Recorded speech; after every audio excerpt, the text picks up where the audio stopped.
మనం కేరళలో communist domination చూస్తూ ఉంటాం. ఎవరైనా ఒక ఇల్లు కట్టుకుంటే అక్కడ వాళ్ళకి కావాల్సిన ఇసుక కానీ ఇది కానీ లేకపోతే సిమెంట్ కానీ ఏదైనా సరే అది ఆ కమ్యూనిస్టులు ఒక గ్రూప్గా నిలబడతారన్నమాట. వాళ్ళ దగ్గరికి వెళ్ళి వాళ్ళని రిక్వెస్ట్ చేసుకుని, అయ్యా బాబు నేను ఒక చిన్న ఇల్లు కట్టుకుంటున్నాను, అది నేను ఇల్లు రిపేర్ చేసుకుంటున్నాను, నాకు 10 బ్యాగులు సిమెంట్ కావాలి అంటే బయట మార్కెట్లో రేటు 250 రూపాయలు 300 రూపాయలు ఉందనుకోండి, వీళ్ళు దానికి 100 150 వేసి వీళ్ళకి ఆ డబ్బు తీసుకుని వీళ్ళు ఇంటికి చేస్తారు. అలా ఎందుకు చేయాలంటే మనం డైరెక్ట్ కొనొచ్చా? కొనడానికి అవసరమే లేదు, అవకాశమే లేదు. అలాగా ప్రతి విషయంలో కూడా వీళ్ళు అలాగ దౌర్జన్యం చేస్తూ రౌడిజం చేస్తూ ఆఖరికి వాళ్ళు ఎంత హీనస్థితి దిగజారంటే అక్కడ ఎవరైనా సరే ఒక పెద్ద వస్తువు ఏదైనా సరే ఒక మంచం కానీ లేదా సోఫా కానీ తెచ్చుకున్నారనుకోండి, ఆ సోఫా దింపి ఇంట్లో పెట్టడానికి 10,000 అడుగుతారు, ఇవ్వాల్సిందే. ఆ సోఫా ఖరీదు 15,000 అనుకోండి, వీళ్ళు 10,000 అడిగితే సచ్చినట్టు ఇవ్వాల్సిందే. అలాంటి దౌర్భాగ్య స్థితి. మరి అదేవిధంగా వీళ్ళు అక్కడ ఉన్నప్పుడు ఇంత దౌర్జన్యంగా ఉన్న ఈ యొక్క కమ్యూనిస్టులు మరి వెస్ట్ బెంగాల్లో తోక ముడిచి ఎలా కూర్చున్నారండి? అర్థం కాదు. చక్కగా వాళ్ళ పార్టీ ఆఫీసులన్నింటినీ కూడా టీఎంసీ ఆక్రమిస్తే నోరు ఇంకోటి ఏదో మూసుకుని కూర్చున్నారు. ఇప్పుడు బీజేపీ పరిపాలనకు వచ్చిన తర్వాత ఆ టీఎంసీ వాళ్ళు ఖాళీ చేసి వెళ్ళిపోతుంటే ఆ పార్టీ కార్యాలయంలో వీళ్ళ పార్టీ కార్యాలయం జాగ్రత్తగా పెట్టుకుంటూ స్టాలిన్ బొమ్మని కార్ల్ మార్క్స్ ఫోటోని లెనిన్ ఫోటోని పెట్టినారట. సిగ్గు కదా మీకు? అంతకన్నా మీకు సిగ్గైన విషయం కూడా ఏమైనా ఉందా? మరి ఇలాంటి పరిస్థితుల్లో మీరు మీకు దమ్మున్న చోట మాత్రం, మీకు మెజార్టీ ఉన్న చోట మాత్రం చక్కగా మీరు రోడిజం చేస్తారా? మీకన్నా పెద్ద వాళ్ళు ఎవరన్నా ఇట్లా వచ్చారనుకోండి, మమత లాంటిది చేస్తే మీరు నోరు ముట్టి కూర్చుంటారా? ఏ పార్టీ అండి, ఏమిటండి ఈ రోజున కానీ కేరళలో కూడా చనిపోయింది ఆర్ఎస్ఎస్ కార్యకర్తలే. ఇక టీఎంసీ దగ్గర కూడా చనిపోయింది ఆర్ఎస్ఎస్ కార్యకర్తలే. 361 మంది బలిదానం ఫలితం ఈ రోజున అక్కడ ప్రభుత్వం ఏర్పడటానికి అవకాశాన్ని ఇచ్చింది. మరి కేరళలో కూడా ఇంకా ఆ మారణ హోమం జరుగుతూనే ఉంది. మరి విముక్తం అవుతుంది, ఎప్పుడవుతుందో కేరళ తెలియదు. మరి ఇలాంటి దౌర్భాగ్యపు పరిస్థితులు ఉంటే మరి దేశం ఎలా పురోగతి చెందుతుంది? ఒక్క ఇండస్ట్రీ వచ్చిందండి కేరళలో. ఎవరి వల్ల రాలేదు? కమ్యూనిస్టుల వల్లనే కదా. అదేవిధంగా ఈ మన బెంగాల్లో కూడా ఒక్క ఇండస్ట్రీ వచ్చిందా? ఎందుకంటే సేమ్ ఇదే పునాదుల మీద టీఎంసీ వచ్చింది. టీఎంసీ భావజాలం కమ్యూనిస్టు భావజాలం రెండు దగ్గర ఒకే రకంగా ఉంటాయి.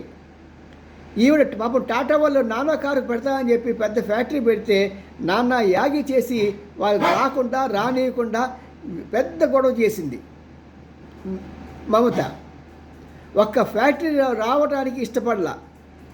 ఎందుకంటే అక్కడ ఫ్యాక్టరీలు వస్తే అక్కడ ఉపాధి కలిగితే అక్కడ జనాలంతా కూడా ఈవిడ మాట ఎవరు వినరు.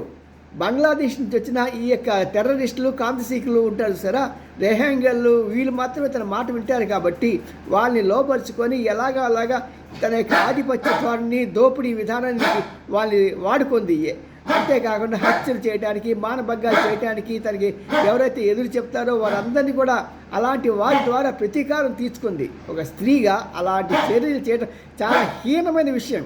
అయినా సరే ఈ మమత చేసింది. ఒక స్త్రీ జాతికి అవమానకరమైన వ్యక్తి. మరి ఇలాంటి పరిస్థితుల్లో మరి ఇంకొక కమ్యూనిస్టులు అనాలా, టీఎంసీ వాళ్ళు ఎంత దుర్మార్గులు అంటే ఒక ఉదాహరణ చెప్తాను చూడండి. సుభాష్ చంద్రబోస్ మనందరూ తెలుసు కదా. గాంధీ 1947 ఆగస్టు 15 స్వతంత్రం తెచ్చాయంటే దానికి ముందుగానే సుభాష్ చంద్రబోస్ దాని గురించి గట్టి ప్రయత్నం చేసి పోరాడాడు. బ్రిటిష్ వాళ్ళు ఏమన్నారంటే, మేము గాంధీ గారిని చూసి మేము స్వతంత్రం ఇవ్వలేదు, సుభాష్ చంద్రబోస్ చేసేటువంటి ఆ సాయుధ విప్లవాన్ని చూసి భయపడుతున్నాం. ఎందుకంటే ఇప్పటికే సెకండ్ వరల్డ్ వార్లో మేము బాగా దెబ్బతిన్నాము. ఇతను ఏమాత్రం మా మీదకి వచ్చినా అటాక్ చేసినా సరే మేము నీకు నిలవలేము. అందుకోసమే అతనికి డైరెక్ట్గా ఇస్తే అతనికి ఇన్ఫ్లుయెన్స్ పెరుగుతుందనే ఉద్దేశంతో మేము గాంధీ ద్వారా ఇప్పిస్తున్నాము అని ఒప్పుకున్నారట. మరి అలాంటి సుభాష్ చంద్రబోసు తన ఇంటిని రిపేర్ చేయించుకోవటానికి ఈ టీఎంసీ గూండాలు అభ్యంతరం చెప్పారట. ఈ టీఎంసీ గూండాలు వచ్చి మాకు ₹1,00,000 మీరు ఇస్తేనే కానీ మీరు రిపేర్ చేయించుకోవడానికి వీలు లేదు అంటే, లేదు మా అమ్మమ్మ గారు ఉన్నారు, ఆ అమ్మమ్మ గారు అడగండి నేను, ఇల్లు ఎవరిది అంటే బోస్ గారిది. బోస్ అయితే ఆయన పిలవండి అని వీళ్ళు అని ఉండాల్సింది. బోసు దగ్గరికి ఆయన రాలేడు లేవయ్యా, మీరు వెళ్ళండి చక్కగా అని అనాల్సిందే. పాపం తెలియక వాళ్ళు ఏం మాట్లాడలేరు. పాపం ముసలావిడ బోస్ గారి భార్య ఇంకా బతికే ఉండటం వల్ల ఆ బోస్ గారి భార్య వచ్చి, బాబు ఏం కావాలి ఏంటంటే, మీరు ఇది రిపేర్ చేస్తున్నా కదా, మాకు ₹1,00,000 ఇస్తే కానీ మీరు చేయించడానికి వీలు లేదని. మరి అలాంటి దౌర్భాగ్య స్థితి మన నేతాజీ సుభాష్ చంద్రబోసుతో తను చనిపోయిన తర్వాత తన యొక్క ఇల్లు కట్టుకోవడానికి ₹1,00,000 రౌడీ మామూలు అడిగిన టీఎంసీ నేతల్ని ఏమనాలి? వాళ్ళు పోషించి పాలించిన ఈ యొక్క మమతని ఏమనాలి? ఆలోచించండి ప్రజలారా. మీరు అనవసరంగా అక్కడ వాళ్ళ మీద ఎవరి మీద సానుభూతి చూపించకండి. They deserve all the punishment.